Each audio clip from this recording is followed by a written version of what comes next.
আপনাদের উদ্দেশ্য করে বলছি, ফরিদপুরে পৌঁছানোর পরে আমরা সকলের সম্মিলিতভাবে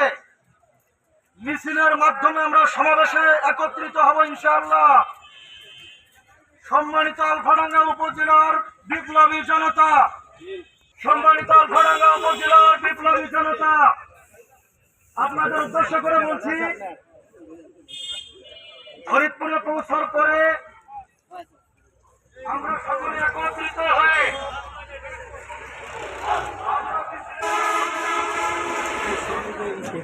ইনশাআল্লাহ